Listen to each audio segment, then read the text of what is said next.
वहीं रायपुर में बीजेपी का धरना प्रदर्शन शुरू हो गया है। पूर्व सीएम रमन सिंह, प्रदेश अध्यक्ष विक्रम उसेंडी, धर्मलाल कौशिक ने अपने अपने घर में ये लोग धरना दे रहे हैं।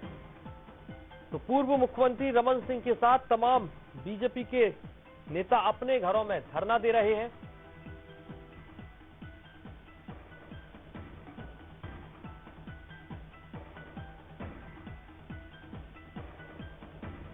ज्यादा जानकारी के साथ अमित मिश्रा हमारे साथ जुड़ चुके हैं। अमित, बीजेपी का धरना प्रदर्शन, किस तरह की तस्वीर आप वहां देख पा रहे हैं? देखिए, यहाँ पर तमाम जो दिग्गज नेता हैं, भाजपा के पूर्व मुख्यमंत्री डॉक्टर रमन सिंह हैं यहाँ पर, और तमाम जो मंत्री हैं, संगठन के लोग हैं, वो तमाम लोग बैठे हुए हैं। ये जो प्रदर्शन है वो इसी बात को लेकर है कि जो शराब बिक्री अभी यहाँ पर चल रही है, किसानों को लेकर जो कस्में यहाँ पर खाई गई थी कांग्रेस की तरफ से, ये देखिए, ये बैनर जो है वो धरना यहाँ पर लगा हुआ है। इस पर लिखा हुआ है कि गंगा की झूठी कसम खाकर जो वादा खिलाफी की है वो नहीं चलेगी, पूर्ण शराबबंदी लागू करने की मांग ये कर रहे हैं और किसानों का बकाया बोनस देने की मांग कर रहे हैं। रमन सिंह जो है वो खुद ही अपने हाथों में पोस्टर लेकर यहाँ पर बैठे हैं, उनसे ही जानेंगे ये विरोध आज इस तरीके का आप लोग कर रहे हैं, इसके पीछे की वजह क्या है, क्यों ये विरोध करना पड़ा? ये प्रदेश व्यापी विरोध है और न केवल लॉकडाउन के उन कायदे कानून का पालन करते हुए विरोध किया है, बल्कि सरकार को जो निर्दयता और निष्ठुरता से गरीब मजदूरों के जीवन के साथ खिलवाड़ कर रही है, उनके विरोध प्रकट करने के लिए हमने ये धरना दिया है कि किसानों के जो वादा किया था, जो मजदूर जो 1,60,000 हैं, उन मजदूरों को लाने के लिए कोई सुनिश्चित कार्य योजना 45-50 दिन बाद भी नहीं बनी है। मजदूर पैदल आने को मजबूर हैं, 1000 किलोमीटर, 500 किलोमीटर। रास्ते में उनकी मौत हो रही है, ट्रक से कुचल के मर रहे हैं, भूखे प्यासे पैदल इस गर्मी के मौसम में चलने को मजबूर हो रहे हैं। मगर ये सरकार उनके लिए ट्रेन की व्यवस्था अभी तक नहीं कर पाई है, उनके लिए बस की व्यवस्था नहीं कर पाई है। उनके खाते में 1000 रुपया डालना था, अभी तक नहीं डाल पाए हैं। दवाई के लिए तड़प रहे हैं, दवाई उनको मिल नहीं रही है। बच्चों के लिए दूध की व्यवस्था नहीं कर पा रहे हैं। हमने यही मांग किया है कि ज्यादा से ज्यादा उन मजदूरों को मदद तत्काल मिले और उसके साथ पूर्ण शराबबंदी छत्तीसगढ़ में लागू हो।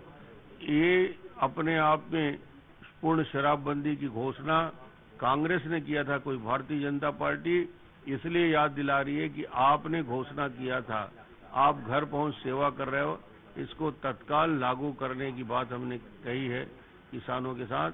और ये जब तक किसानों एक मजदूर नहीं आएगा, तब तक भारतीय जनता पार्टी इस मुद्दे को लेकर आंदोलन करती रहेगी। शराब की बात आपने कही है, शराब की बात में सरकार जी अमित, एक सवाल आप रमन सिंह से पूछिएगा कि लॉकडाउन के बाद क्या शराबबंदी का मुद्दा उठ सकता है? लॉकडाउन के बीच कहीं ना कहीं सरकार के साथ सीधे तौर पर कदम से कदम नहीं मिलाया जा सकता है क्या? क्योंकि मजदूर एक अलग मुद्दा है लॉकडाउन के बीच और शराबबंदी बहुत अलग। कांग्रेस ने अपने मैनिफेस्टो में एक बात कही थी कि हम शराबबंदी पूरी तरह से बैन करेंगे, लेकिन इन सब के बीच क्या पूर्व मुख्यमंत्री रमन सिंह ये नहीं चाहेंगे कि लॉकडाउन के दौरान भूपेश सरकार के साथ आप तालमेल बैठाएं?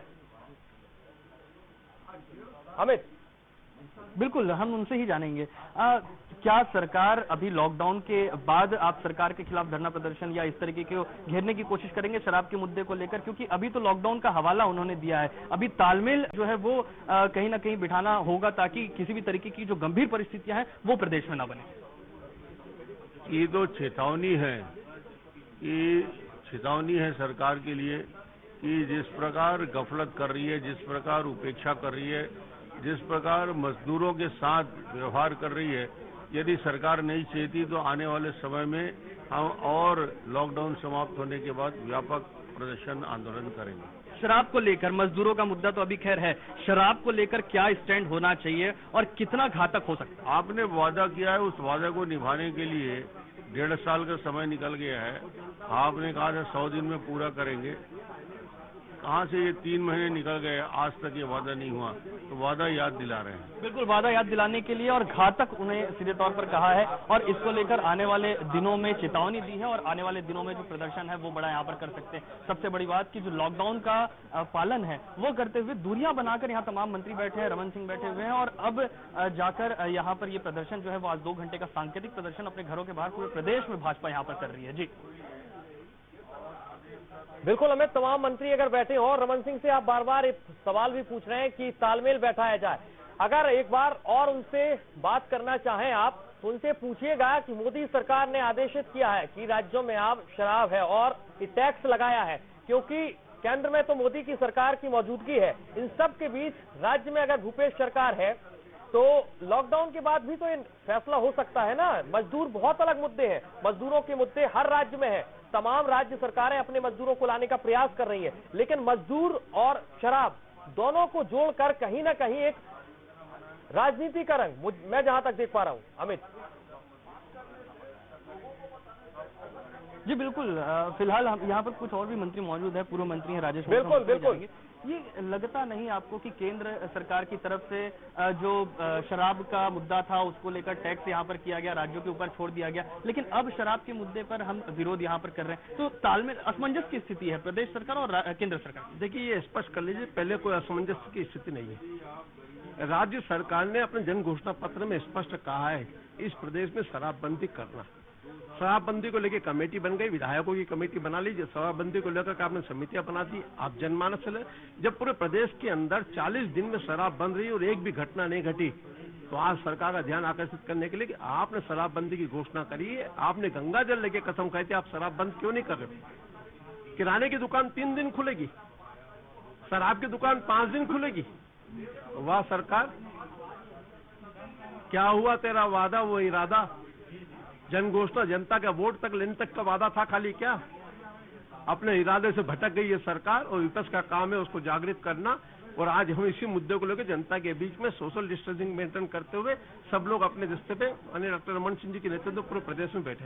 बिल्कुल, यानी कि कुल मिलाकर कहना इनका यही है कि इन्होंने वादा किया था, हाथों में गंगा जल लिया था और जिस तरीके से मैनिफेस्टो में बात कही थी उस मैनिफेस्टो को याद दिलाते हुए 40 दिन अगर शराब नहीं पीने के बाद कोई विषम परिस्थिति नहीं आई तो यहाँ पर शराबबंदी को लागू किया जा सकता था। हालांकि राज्य सरकार ये जरूर हवाला दे रही है कि यहाँ पर उनकी तरफ से कमेटी बनाई गई है, लेकिन जो अभी बंदी हुई थी शराब की वो सिर्फ लॉकडाउन के संबंध में बंदी की गई थी, देश भर में बंदी की गई थी। और जैसे ही केंद्र सरकार ने कहा उसके बाद छत्तीसगढ़ में शराब बंदी को यहाँ पर अभी खोल दिया गया है और शराब फिर से बिकनी शुरू हो गई है।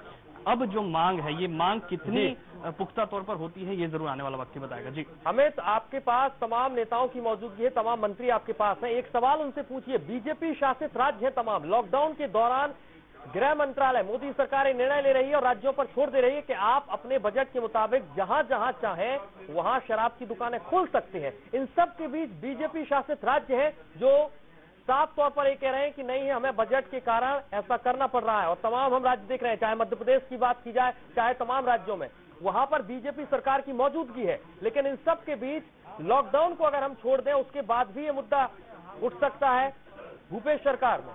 जी अमित। बिल्कुल, हमारे साथ पूर्व स्वास्थ्य मंत्री भी हैं, अजय चंद्राकर यहाँ पर है, हम उनसे भी बात करके जानने की कोशिश करेंगे कि आखिरकार क्या होगा। अजय जी, कुछ भाजपा शासित कुछ प्रदेश भी हैं, वहाँ पर भी जो मुद्दा है वो इसी बात का है कि वहाँ पर जो आर्थिक स्थितियां हैं उसके लिए शराब की दुकानें खोली गई है। ये अलग अलग परिस्थितियां क्यों निर्मित हो रही है? भाजपा जहाँ पर शासन है वहाँ पर भी यही है। आप इंटरनेट खोलिए और मैनिफेस्टो देखिए सभी जगहों के। कौन सी सरकार है जो शराबबंदी के मुद्दे पर आई है सत्ता में? मध्य प्रदेश में क्या हो रहा है, पंजाब में क्या हो रहा है, ये विषय नहीं है, यहाँ के मैनिफेस्टो का विषय है कि शराबबंदी होनी चाहिए। कमेटी उन्होंने बनाई नाटक करने के लिए। जो सरकार को एक आदेश निकालना है उसके लिए कमेटी बनाने की क्या जरूरत है? जब भी विधानसभा में हम बात करते हैं कमेटी बनी, घोषणा पत्र में शराबबंदी लिखी थी, कमेटी बनना नहीं लिखा था। अब 40 दिन तक जनता ने यह साबित कर दिया कि बिना शराब के छत्तीसगढ़ चल सकता है, लेकिन सरकार ने यह साबित कर दिया कि बिना शराब के सरकार नहीं चल सकती। इस वर्ष जो उन्होंने 7,000 करोड़ का अनुमान किया है उसके लिए उन्होंने ड्यूटी भी बढ़ाई 5 रुपये और में शेष लगाया, 10 रुपये उन्होंने कोरोना के लिए शेष लगाया। ये पहली सरकार है हिंदुस्तान की जो शराब के पैसे से जन स्वास्थ्य का इलाज कर रही है, अपने जेब से कोरोना के लिए देने के लिए 1 पैसे नहीं है। यदि उन्होंने संचित निधि से कोई पैसे दिए हैं तो उनको बताना चाहिए कि राज्य सरकार इस मद में इतना खर्च कर रही है। जिलों को जो उन्होंने राशि जारी की मुख्यमंत्री सहायता कोष से की, जनता की राशि है। आपदा मोचन से 50-60 करोड़ रुपए जो जारी किए वो केंद्र सरकार का पैसा उसमें रहता है।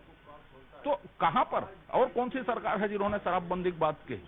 उन्होंने हर ऐसी बात कही किसानों को अंतर की राशि देने की। पिछले साल दे दिया जोश जोश में, अभी इस साल मई में देंगे बोले थे, मई निकल रहा है, जून से किसानी का काम शुरू हो जाएगा। लगभग 85 लाख 21,000 किसान हैं, 85 लाख टन की धान खरीदी हुई, तत्काल उनको देना चाहिए। आप ये बताइए 2 साल का बोनस देंगे बोले थे, कहां है वो बोनस? ये तीनों ही मुद्दे थे ना जो महत्वपूर्ण थे। बाकी चीजों को तो मैं बात भी अभी नहीं करता कि साहब आपने कितनी सारी बात की है, बेरोजगारी भत्ता देंगे, निवेशकों का, लघु निवेशकों का चिटफंड कंपनियों से पैसा वापस करेंगे, दैनिक वेतन भोगी को रेगुलर करेंगे, नहीं मालूम कितने ऐसे घोषणाएं सनक में की, नशे में की, मैं नहीं जानता उसको, कि होश हवास में की है मैं नहीं जानता, लेकिन मैं 3 ही मुद्दों पे ही ध्यान केंद्रित करता हूं, तो असफल सरकार रही। एक बड़ी बात यहाँ पर इन्होंने कही है कि बिल्कुल बड़ी बात कही है, और वही कहीं ना कहीं घूम फिरकर वही बात सामने आती है कि आप अपने राज्यों का ध्यान नहीं रखिए, हम अपने राज्यों का ध्यान रखेंगे। जहां की बीजेपी नेताओं को हम सुन रहे हैं, उनका यही कहना है कि आप अपने मैनिफेस्टो को देखिए। तो सीधे तौर पर भूपेश सरकार को इसके लिए जिम्मेदार ठहराया है उन्होंने। बहुत बहुत शुक्रिया अमित आपका तमाम जानकारी के लिए।